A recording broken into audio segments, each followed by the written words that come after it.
To another episode of Modern Black Man Vlogcast. I'm brought to you today with my co-host Siren and the big homie Doug. What's happening, y'all? Hey, what up? What up? Hello. Man, I'm excited to talk about this today, man. I think that a lot of us have the experience of getting acquainted with people in this world that we've made so much smaller via the internet. And a lot of these relationships turn out to be real and long term. But some of these connections I feel aren't as substantive. They're not as powerful or important to our lives, but I think they affect us. If you know what I'm talking about, I think that I think that we all can relate to that. Somebody that you met online in whatever circumstance, not thinking that it would be a long-term connection, but meeting this person turned into meeting someone who's in your real life. Have you guys ever had that experience? Like meeting internet friends. Yeah. Yeah, I met one of my now closest friends off the internet, off Instagram. It's weird when you do it because I'm real skeptical, I'm real leery, and I think that it's good practice because you see how these people act, and it's a total. I don't know. It can be interesting. Doug, what do you think about that? Well, to be honest, I have. I mean, I've had one actual real boyfriend girlfriend type of situation that was started on the internet, but that was like right out of high school when AOL was still a thing. I Oh mean, wow, deep there's love. yeah, there's no way I would do that today. Like, Let's say you've got male love. That's when you really meant it. Absolutely. Okay, you don't think that you meet people in Facebook groups or message strings and they just say things that fall in line with your thoughts, and you think that these like-minded people could be valuable in your life? You never had these encounters? Wow. never once, Wow. Impressive. never once. I don't think I don't think it's healthy to have a relationship without being able to see, touch, and feel a person. I couldn't agree with you more. It's very difficult to be in that relationship, and I think we both can find commonality in living that life. It's hard not having your partner around you. It kind of makes your relationship imaginary. It kind of takes away the reality of your relationship. But I when would think for romantic relationships, yeah, but like I said, like friendships, like I've done, and like a lot of the people who I've met on like Instagram, I've met in real life. Really? and Yeah, but with the people that you meet in real life, are they cool in real life? They don't try. They never cross boundaries or anything. the only time I've had that is like with, I hate to say it, knock on the laptop. Like when I've met like people like through dating apps, I've had weird experiences. Like Yeah. friend wise, no. Like usually I spend like a good amount of time, like maybe like in like a, for example, the one friend who I spoke about earlier, we both were into a similar hobby, and that's how I found them. And then we just hit it off and had conversation, and then like a year went by, and I ended up finding out they were from a local area in Florida. They came down to visit, and we hung out, and That's so dope. the rest is history. They even got me into a relationship with their best friend's husband, their husband's best friend. That's cool. Yeah. I mean, those are really valuable relationships because I think that there's something about the internet and its rawness where you can connect to people because it seems like you're surrounded by fake, right? Everything's kind of, I don't know the word, artificial. Yeah. Um, Well, I'm about to say I don't know if it's fake at all. It's just that you just don't know for sure if these people are genuine. You know what I'm saying? Like, uh, like I would take it a step further. I would say that when a person has like let's say like an addiction to you know unsavory things on the internet like porn or something. You know when Mm. they start talking to robots and don't realize they talking to robots, or they talking to a dude, don't know they talking to a dude.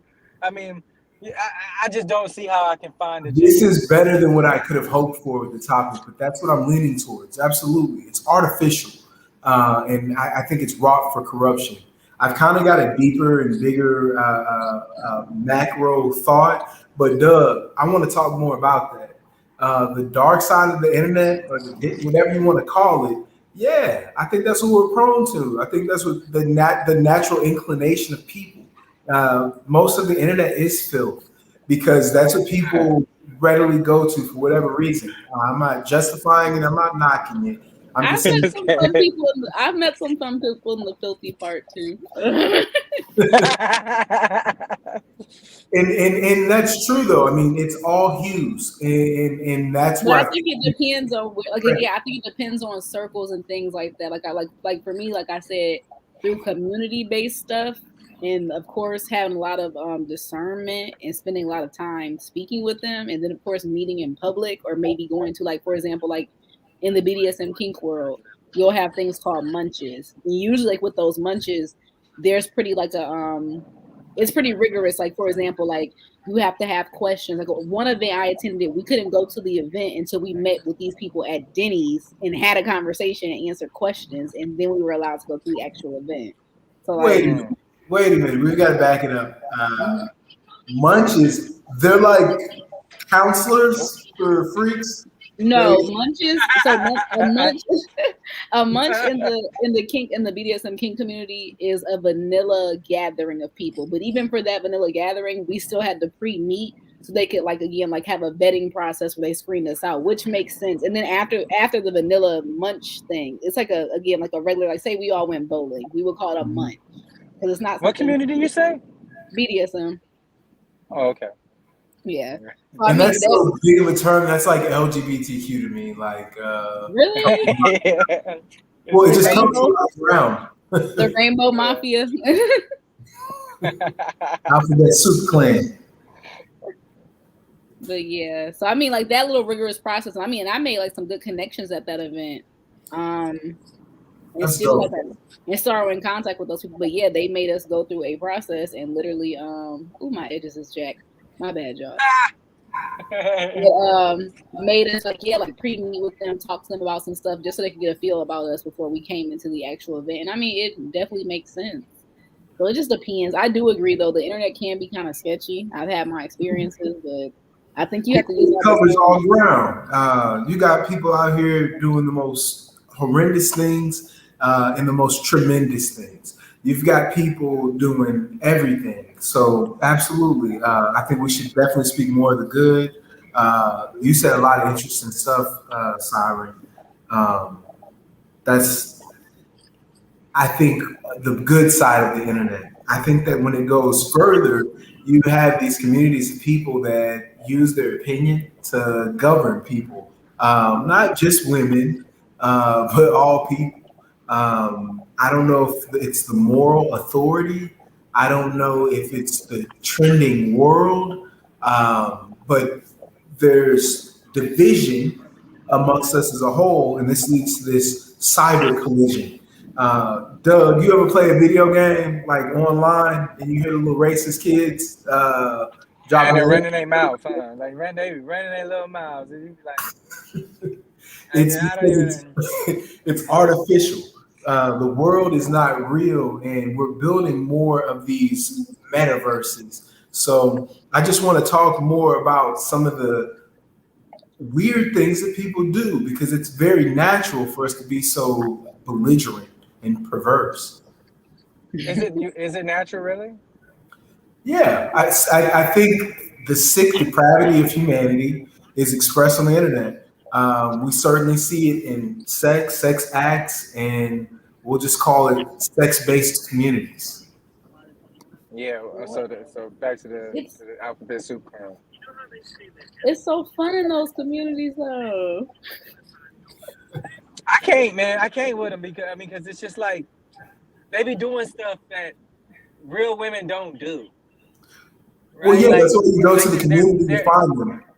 Well, no, wait. Give me an example. Like what basis of these corners of the internet are we speaking of? Are we talking about like the dirty stuff? Or are we talking about opinionated stuff? Everything that every guy likes, because every guy likes something different.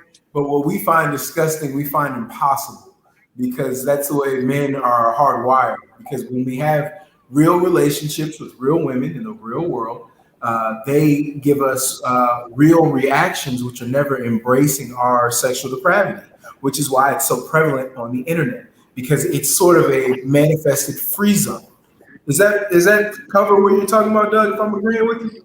I mean, essentially, I mean, when you think about like what was first? You had all the dating apps, right? Like before Tinder, okay, Plenty of Fish, eHarmony, yeah. Match. So here go one. You remember Plenty of Fish? Like when it was first out. Like Coffee. you probably had no idea that the majority of people you was probably talking to were like they looked nothing like the picture.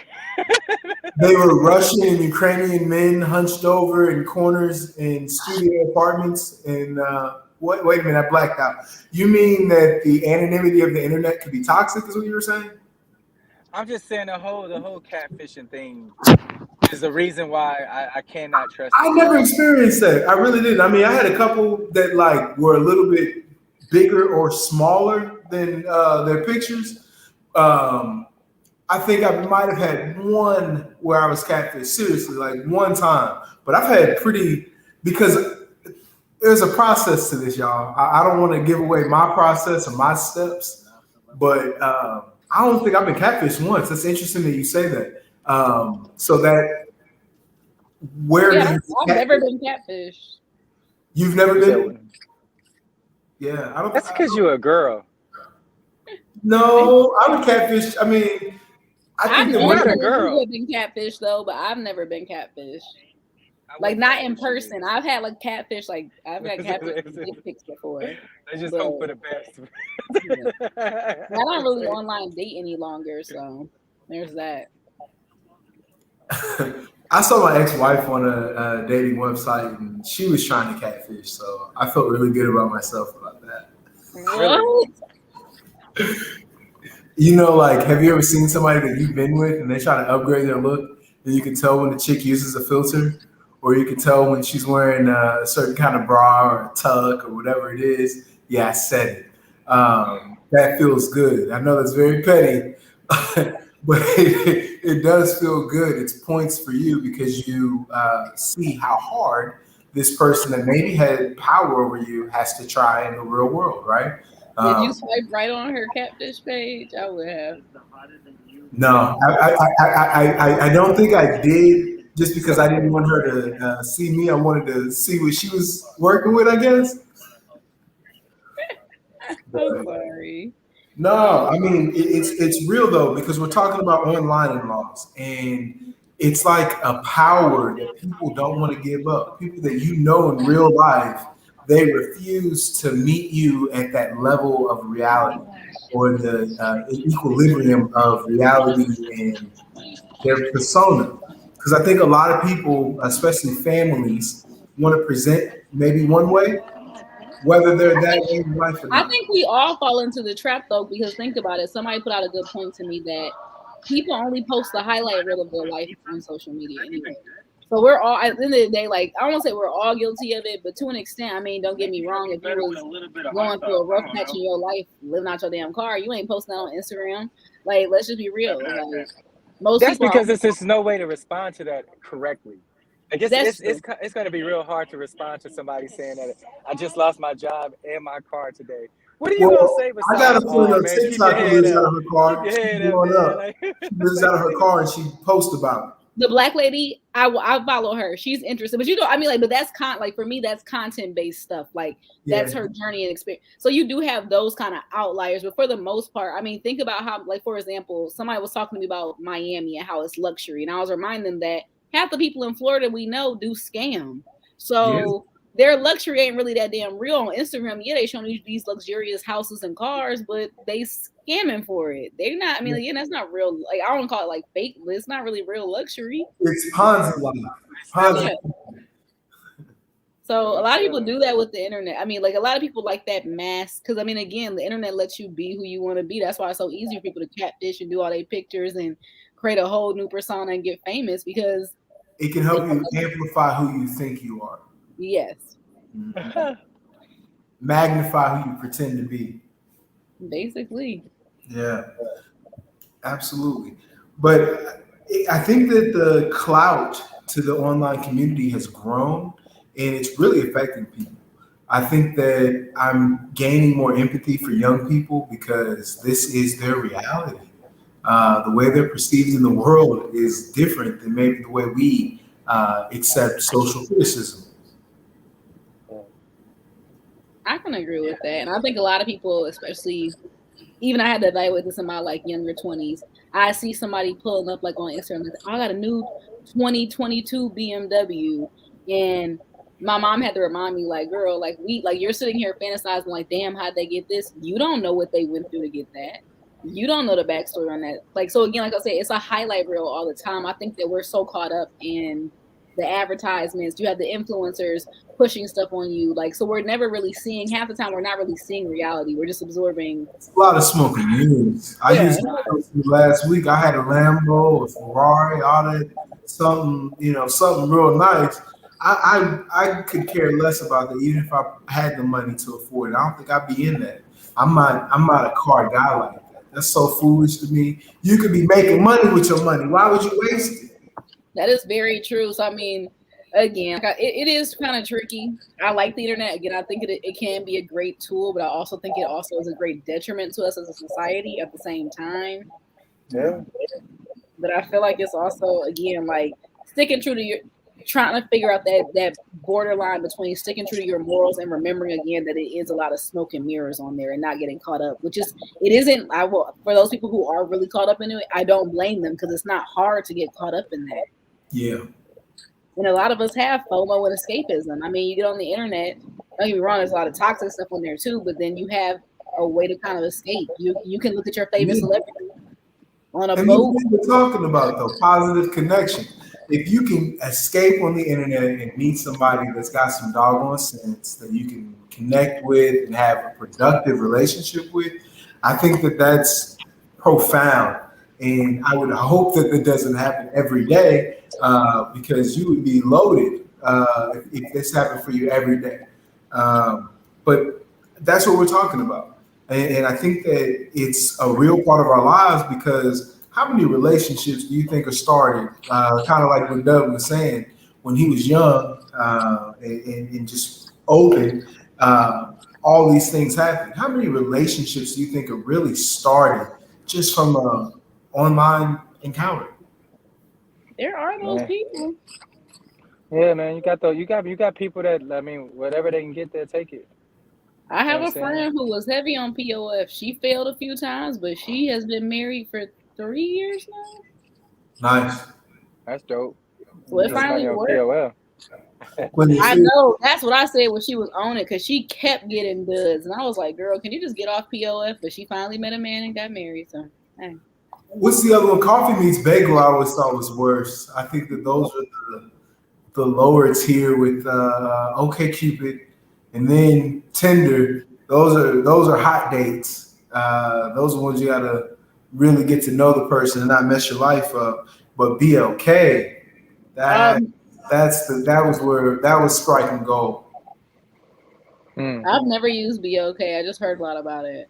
BLK is the best one because it's exactly what you think it is. If you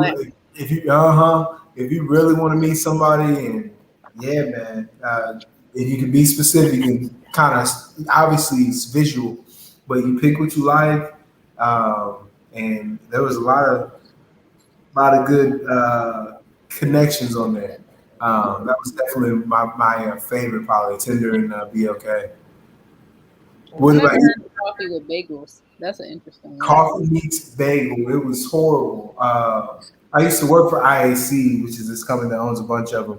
But Coffee Meets Bagel was like so nerd based. You could meet people that you wouldn't think online dating would bring out. So that was the value in that one.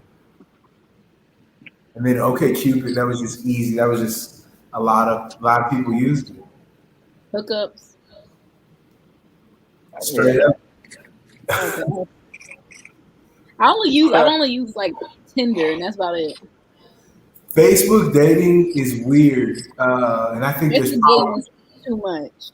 Well, I think that's where you probably have catfishes because the people that never show pictures or anything like that, you never want to meet them because who doesn't have their pictures on Facebook where you're open to dating? Like, yeah, um, yeah.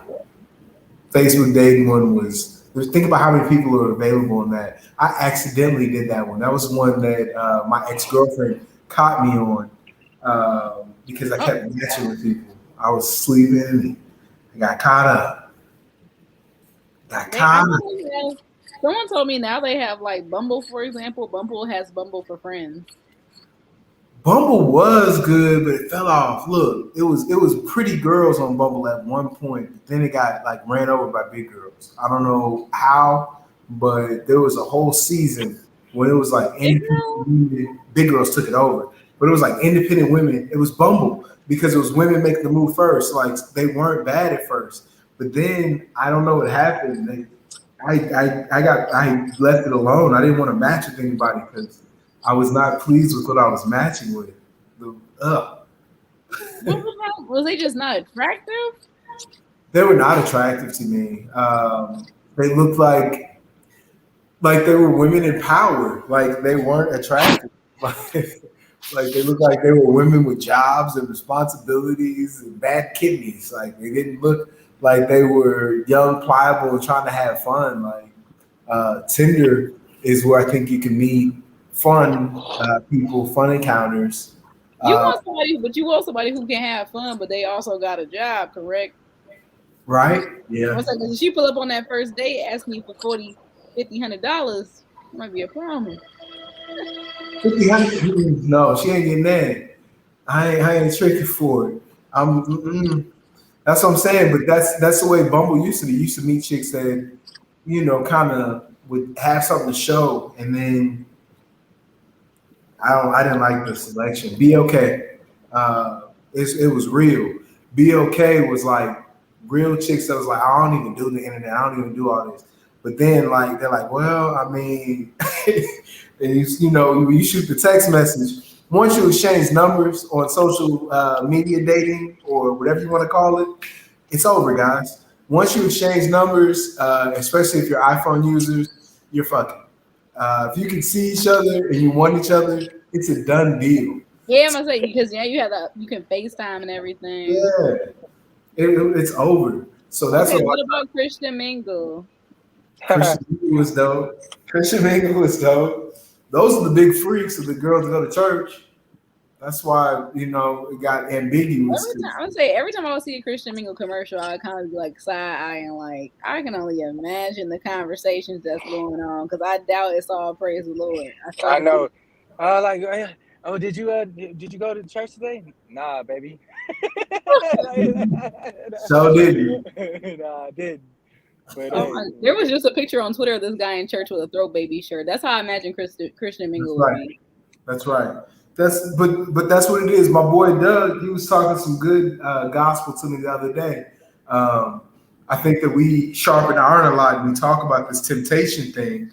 I think that it's true universally. The only ones that don't fall into temptation are those that have already fallen. It's not something that any man doesn't deal with. So, I think that it's a matter of balancing out your life and connecting with a partner who can handle that. Because there is no greater tragedy than being with a woman who can't handle, your needs. And going to the church can be a good place because, like I said, church women are reconciled with the world. I said it here first. I wanted to say, I can only imagine. Yeah. Let me stop. Doug got quiet. Reconcile with the world? I said reconcile with the world. That was the best way I could come up with saying it. I'm not saying what do you mean? Tainted, Douglas. I'm saying that she's experienced the world. Her faith has been exposed. She has dual purposes on her knees. There we go. Whoa! She's an anointed throat. You wow, guys. I would imagine. I mean, hey, some of them girls in there, I'm sure they could keep up with these. Doug's like, yeah, it's true. I don't hang out with too many quote unquote churchy girl, so I can't comment. I mean, I I don't even think know what that looked like, man. Like I've only experienced that like when I was in Italy, when I was every female that I knew was my wife's friend, and then they was only her friend because they was at the same church as us. But even but I wanted to talk a little bit about what you were talking about when you said falling into temptation. I like to harken back to you know the word temptation and its true definition. You can't fault a person for temptation. You can't fault a person for being tempted. Jesus was tempted. He just passed the test. You know what I mean? Like, so I don't think you could fault a person for being tempted. I think you could fault people for being tempters, like attempting to tempt people into doing things like those scammers that Siren was talking about. You know what I'm saying? Or those catfish that I was talking about, or the one that caught you. I'm just saying. I just think that when it all boils down to when I think of the internet, I think of a cesspool of satanic ritual as a whole. as a whole. Yeah, all different types of satanic ritual. That's what But I'm just saying. that's because of the extremes, right? Because there's No, those. not the extremes. No, that's not the extremes. No, you can't honestly say that porn is an extreme at this point. Ooh, wow, that's way deeper than the platform. But Because that's think about it this way. Take place. but most of the internet Take, is porn. but check it out. Check it out. It is, Take Pornhub, right? yeah. Pornhub, you can get a subscription to it.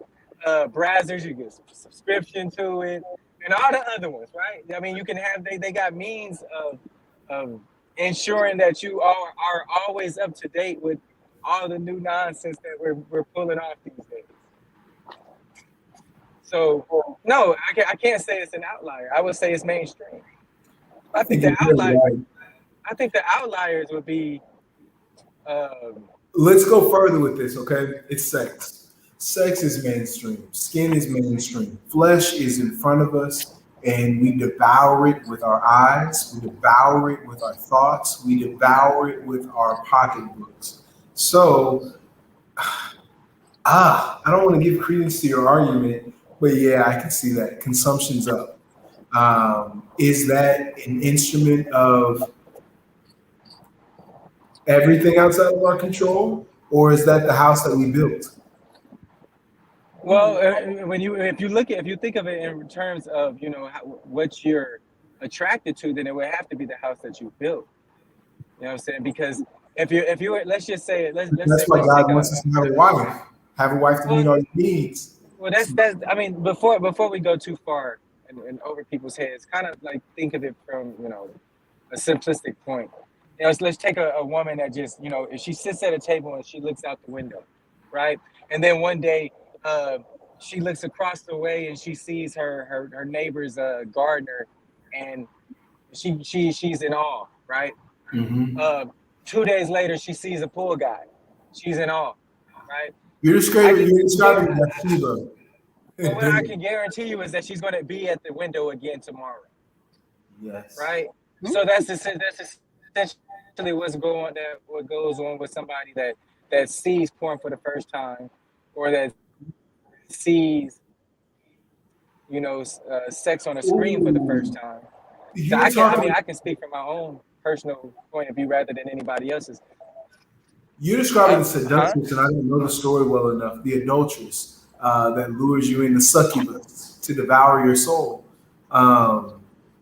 Moralistically, that is a different ground and a different perspective because that consumes. No, So I like. I think you're scratching the surface of what I'm talking about. What I'm talking You were about talking is about porn. For the first the time and simpli- coming back, you I'm said talking that it about the was. simplicity. Okay, we're kind of talking over each other, I'm but listening. I'm just essentially saying that uh, uh, every person on earth, not just those that are addicted to something. I'm talking about every person on earth. There is something that draws their eye, right? Whether they want to agree with it or not, there is something that draws their eye, Mm-hmm. right? But what they end up doing is they end up enticing the algorithm. Yeah. You see what I'm saying? Like they keep on bringing it up I get what you're to the saying. they bring it up. I get Like what you're the saying. computer wasn't even talking about it, but like they brought it up. It's beyond temptation. Yeah, they just gotta see it now. Yeah. They gotta see it. Yeah. But that's the way men are. And I mean, you know, if Tiffany was with us, she would talk about those two gates, our eyes and our ears. For men, it's our eyes. For women, it's their ears. In the Bible, it talks about it. Well, yeah. How do you tempt a man? You know, a beautiful body, you show him flesh. How do you tempt a woman? You tell her something. You give her information. You capture her mind. It's how we're built. It's biology. Pimping ain't nothing new. It's in the Bible. Yeah, I mean, because essentially, if you can captivate her mind, she just wants to hear more, right? I mean, I don't see anything necessarily wrong with that, but obviously, yeah, that is a way of looking at how tools are made for destruction. But I don't see how that works. Well, yes, I do. But I like the complexity you made I say like about temptation. It's a system. Well, I'm talking about like let's talk about influencers, right? Influencers weren't created for men. They weren't that idea wasn't created for men. Just like when you go to a mall, the mannequins weren't created for men with men in mind. They were created with women in mind because women see differently. A man will sexualize everything, and that's the genius of their nature. Is that these things that have dual purpose. It's very rare to find something a man can sexualize that a woman can contextualize because we're built the way that we are built. Men use their eyes and devour with their eyes, and women use those ears.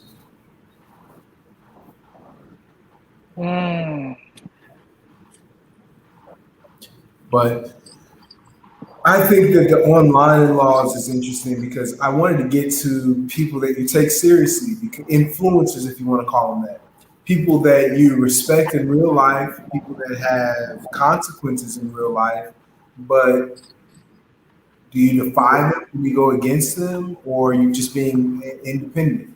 Those could be people in the church. Those could be people in your family. Those could be people in your community. Does that trend, does that make sense what I'm talking about?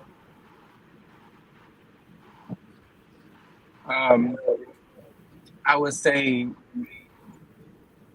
possibly. I don't know. I don't know if I can give a definitive answer to that. Only because I think there's people that have positive influence. I'm not even going to say your boy like matters, but Donald Trump was notorious for his tweets, wasn't he? Did he actually have influence? Because lots of people said that he would have economic influence, the stock market. Obviously, he was under investigation from the CIA, NSA, FBI, several interdepartmental departments of government and interior. He really made the rounds. I think that could be an example of influence. Yes. I mean, anything could be an example of influence if you're just trying to give an example of influence. But because you can also look at the fact that when he was tweeting, it was put on the news in a negative light. So it was put on the news just so a person could not like what he said rather than appreciate what he said. If they were just reading the tweet before there was a narration given. So I mean, the narration is what I think influences a person to feel one way or the other in today's climate, but not necessarily just reading the tweet, because people read tweets with emotion. They don't read tweets with their brains. So I mean, they're not reading a tweet thinking about who this person is on the norm. They're just trying to find a way to make the person look bad. To deconstruct it or to find problem and offense with it, to sensationalize it. Absolutely. Y'all don't think that he kind of went a little wild on Twitter when he was on here? I mean, I think that I think he did a lot of Twitter rants because he didn't have a clear understanding that you got a social media expert, let her or him do their job. You know, I mean, he moved his little fingers by himself. Why? I'm not really sure why he did that. But I don't see any problem in it if you can. I mean, because if I got a problem with him, I got to have a problem with AOC. So you're saying that it was $1 million he wasted on social media? I didn't say any of that. What I said was, you have to. If I'm gonna be bothered with him tweeting for himself, I have to be bothered with AOC tweeting for herself. I just can't be mad at it. I love what I get your point. Like again, like it's always constant opinions. No matter how I feel about Donnie, it's just like anybody else tweeting and sharing their opinion. I've had to grow to that conclusion too, where I just kind of like just tune it out. If I don't like it, then I don't like it. But why do I? But you look at it with the emotion, then you attack the person instead of the word. I have a real question for both of y'all. Right? I feel So controlled that's usually in situations like that. Do you guys ever feel that way, Doug? I feel controlled in situations like that. Like when you have to hate someone, I don't like feeling like I have to go to that. Kind of with you guys. I don't necessarily feel control. I can respect that people have their. It's just like if someone's a racist, cool, you're a racist. I just don't have to be around you. I don't have to listen to you. Yeah. Just tune it out. I just genuinely did not like Donald Trump. So it just I didn't feel control. He just was an idiot to me. You know? Well, he's clearly. So my answer to that. Hold on, real quick. But to answer your question, Brian, I would say that, like I said, the narration is what will pinpoint a person's way of looking at something if they didn't stumble upon the tweet themselves, right? If you stumble upon a tweet yourself, you're forced into reading the tweet. And then you're forced into wondering what the tweet means. However, if you find out about a tweet or you're retweeted a tweet, you're already given a narration. So the average person, no offense to Siren, that will say, I never liked him, couldn't give me a top 5, list without saying the word racist and then prove that he was a racist or that he was a misogynist or any of those things. They were never able to prove those things. They just said that's what they say he said. Mm-hmm. I mean, if we were on that topic, the misogyny thing, I mean, we can pull up what he actually did not tweet, what he actually said. I mean, I won't go there. I said the misogyny thing, if we want to talk about him and women, we can actually pull up what he actually said, not a tweet. What are we talking about though? I don't mean, you gotta. I wasn't gonna bring it. I'm not. What are you talking about? Are you talking about grabbing the women? I mean, but that's something that he didn't tweet. Again, I get what you're like. Again, like I said with Donald Trump, I'm not gonna. Like I said, I don't feel controlled by it because I get what you're saying. Like, yes, they're promoting something in a negative light, so you're all gonna see it. But Donald Trump has so many damn supporters. I really don't necessarily feel like that's exactly true. He also just had people who genuinely, like I said myself, we just didn't like him. I mean, I respect his opinion. He can stay on Twitter for all. I was surprised they banned him. I'm like, shoot, let the man say what he has to say. I'm not gonna pay attention any longer because at this point, I don't want to hear it. I just don't care.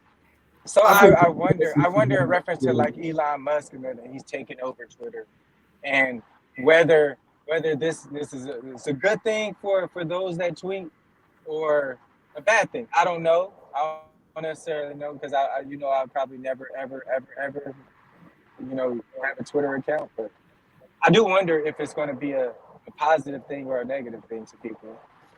I'm kind of getting to the old adage where I'm kind of understanding why older people are saying that we're going to have to toughen up. Because at the end of the day, I can't control how you feel or whatever people are going to say.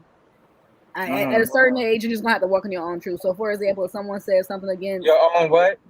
You're gonna have to walk in your own truth and who you are and what you're comfortable with. So it's like, for example, when men sit on the internet and have a whole Twitter rant slut shaming women. When I was younger, it used to bother me, but now I'm older. Who cares? I don't know that man for a box of rocks. I ain't got to deal with him. I can ignore his tweets and keep it pushing. So, and it also is like I tell people all the time, like especially with Instagram, Twitter doesn't have it, but you can somewhat control the content that you're looking at. You can kind of set what you want to see in your For You page and stuff. So stop consuming again. Who wants to? I don't want to sit on the internet and argue with random people I don't freaking know. I don't care. That's great. You like this, you like that, you like Trump. Trump want to tweet about whatever he wants to tweet about today. Cool, let him have it. I don't have to entertain it. I don't have to read it. I don't have to absorb that content. Amen. Right, I do. I get the whole emotion part. That part, me and you are in complete agreement on. I was stuck on the your own truth type of situation. I'm saying as in like another conversation. Oh no, I was saying like I'm using myself for example. Like for me, like I'm saying like again, like I'll use slut shaming for example, or like people who don't like sex positive women. That was something I had to grow out of why am I so offended by what someone else has to say? I don't know them from a box of rocks. Sex positive. What's that mean? Like more open sexually, more apt to talk about certain things. Women don't like sex as much as men. Then yeah, the wild bunch. So, I mean, there's a lot of commentary. Y'all got a name for everything. I just call it that because I'm not really sure. I mean, again, anyone else would just call it being a slut or being a hoe or whatever they want to call it nowadays. But again, like I said, like I hear whole think pieces and memes on that all the time. But I just, again, am I going to engage? I think that word has lost either power or definition because you can't. It's lost its moral relevance.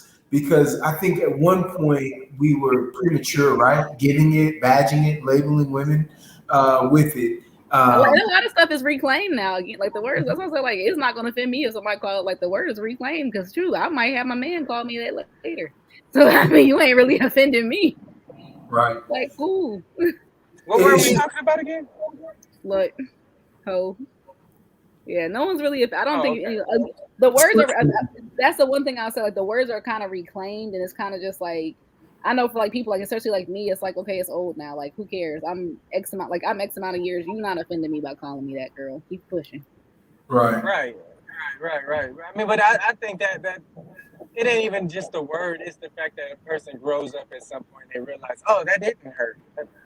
Yeah, okay. And it's losing that emotion of who can, like again, like I said, these especially on the internet, these are people we don't freaking know. Do you think I'm really gonna spend a whole hour of my day typing back and forth to argue with you? Hell no. I'm about to lie.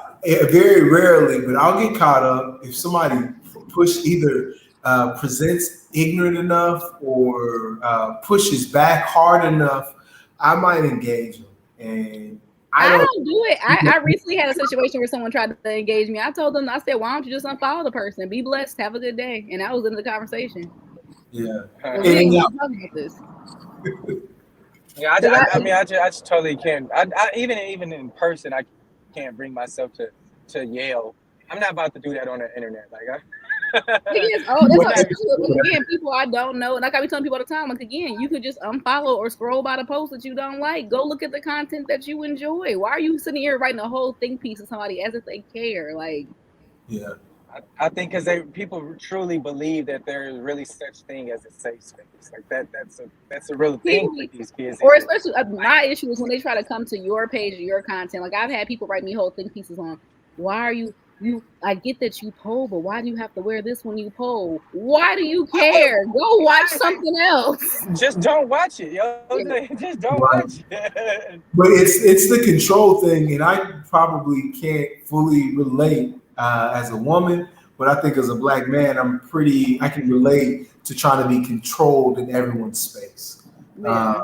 And I think that's what they do to women is that they try to. I can't imagine it. I know I do it absolutely in rhetoric and in action. In certain ways, I don't want to change. Certain things. That's valid. I mean, that's okay. It's like I be telling people, like, except if there's certain things you want to change or certain opinions you're gonna hold, hey, hold them. Like you ain't heard. Those are your opinions. Again, whoever vibe with them gonna vibe, but whoever don't, well, they need to just keep it pushing and move on and keep peace in their life. I think we did a show about it, y'all. We talked about it last time about paternalistic things that we do, thinking that we're protecting women, and it's so crazy how it actually works out. I'm gonna say a lot of I don't know. A lot of things are social constructs, but that's what. like gender. Let's not do that one. We'll say No, that. I wasn't talking about. There's not. I wasn't gonna go into gender being a social construct. That's a whole little conversation I had with somebody earlier about a lot of things going on. I'm That's just freaking thinking, foolish. we had a conversation about them changing the pad and tampon box. I'm trying to figure out who has read the pad and tampon. I didn't even know some of the language on there. I don't read it because I go in the store to just grab it to use. I can't believe this. Before we close out, I want to talk about Macy Gray. This shit just need to fit, huh? I'm like, I can't believe they want to change. Like, who is reading the boxes that hard? Just grab your stuff and check out and go home. We do not need to change it. I think there's people that are reading the boxes. I watched that interview, man. Yeah, it was. I didn't watch it yet. Yeah, I was very pleased with her. I was surprised. Her synopsis. I mean, she wasn't completely. She wasn't coming from a place of hate. She was just saying, like, just because you change your parts, it doesn't make you a woman. And that could be a nod to people that experience that. Right. I just think it's quite foolish for a person to go online and say, I mean, if you really pay attention to what people say, right, and then like kind of keep track, you know, pull up some receipts, right? You got some politicians that want to ride with the transgender thing to the wheels fall off, right? Yet during when Roe versus Wade was passed, they couldn't help but say that we're taking women's rights, right? So for the life of me, I can't understand like how they don't remember what they say. But Roe versus Wade don't have nothing to do with the LGBT community. Like it has nothing to do with it because you guys they're not having kids.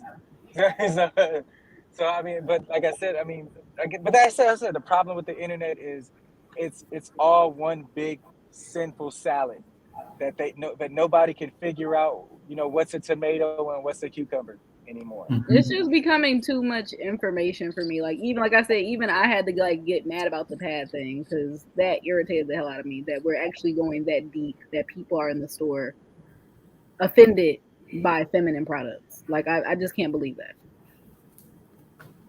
It's where we are, and we don't know the difference between our genders. It's the beginning of something. I won't say what. I mean, I'm in support of, you know, whatever you want to do, but there is becoming again, like for example, Roe v. Wade. That is specifically, unfortunately, a biological women's issue because if you're a trans woman, then you don't have a uterus to have a child. Right. So, I mean, you can stand with us who do, but past that, like, no, it isn't. It's a scary precedent to be broken for so many reasons. Roe v. Wade is an issue because it is a precedent case for other cases. Yes. I will say that, but federalism that this unleashes puts a lot of women's lives in danger for the future, and I think that it's going to lead to a lot of discord. It's already getting bad. You know, Missouri has a law now where a man, if he feels like you use some kind of device to not to prevent yourself from getting pregnant, he can take you to court and sue you. It's abortion. Yeah. It's you shouldn't have blocked. Yeah, I have a right to get your fetus pregnant. It's ridiculous. It's like imagine like you hook up with a guy and he's like, "Oh, you didn't get pregnant?" Court. Like what? I'd be so pissed. Like, what do you mean? Like we had a good night and now you want to take me to court? But I think a man should have a right in the case of legitimate pregnancy, and I think married people should have a right to abortion. And I think a lot of different things. Say that again. I believe married people should have the right to abortion. Is it not his kid? Wait, what about us single folk? It's the only moralistic justification I can think of. I think again, like I always tell people, but what regardless of what I personally believe, community wise, I don't want to go back to the time where people are getting back alley abortions and dying or risking their lives. Scary. Yeah, What so were I you saying, think Doug? again, huh? Oh, I thought Doug was saying Oh yeah, something. he was. I'm sorry, Doug. No, y'all. It's okay. I was just saying I don't understand how the words right. Like, how do you say this person should have the right to kill somebody? Like, Yeah. I don't see how we even have that conversation. I just say I in don't the get married that. It's people can't be the only misconstrued. people in the baby purge. Let us all get hands. Yeah. I'm just acknowledging people's selfishness. People meet women have, I believe, an instinct to terminate pregnancies, and we try to demonize them in the law because moralistically it's wrong. But I'm saying that attaching a man to this complicates it further, and the father's rights end at the uterus's failure. That's what I'm Do you saying. not demonize? Do you not also demonize a man when he decides that he doesn't want to father a kid that she wants to bring into the world? Yes, Do you I've not been also that. demonize him? I've been that I'm just man. saying. I mean, is it not two sides to that coin? Yes, sir. Should a man have should he have the right to say, you're more than welcome to have that kid, but I don't want to be the father, You and can't. I'm not paying for it. Like, I'm not paying for it. Well, I kind If of. you That's if why niggas if run you can away. have it, I'm not paying for That's it. why Should a niggas man run be able to say that? away. But I think that a man should have a right to say, I don't want you to have my seed. This baby is not for you, and that's usually how you can trigger a woman to getting an abortion through shame, embarrassment, guilt, all the mechanisms of these paternalistic laws, except extended socially instead of by a court, by my ain't shitness. That's This horrible. disappearing, not being a present or responsible man or father. I mean, we do it both ways. And who loses? The child. Morally, righteously, it's wrong. I'm just throwing some complexion out That was a lot. Like I said, I just don't want people back to being having back alley abortions. I can't say no more than that. That's just my main concern. And there. again, especially when you have young girls who are getting assaulted and then they end up pregnant and now you're 14, 15 with a rapist baby. It's a big deal. It's a real big deal. But I mean, I get it. It's a real world situation. That's why we're trying to make this Sophie's choice and emphasize that we love. What about the one that wasn't able to? That gets pulled out by the. But my main concern. That's less than.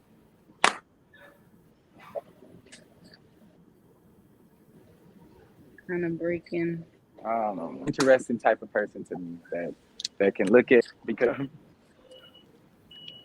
I think we lost you for a brief second. Say that one more I just time. want to. No, I was just saying.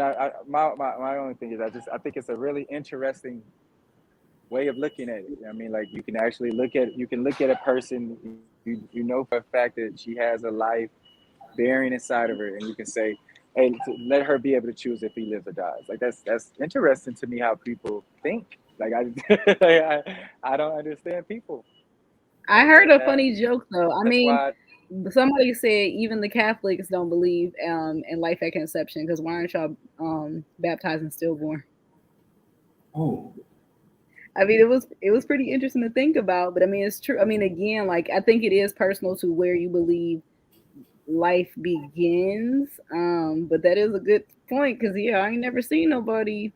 Again, that baby was where y'all consider that you couldn't abort them. So why ain't y'all baptizing them?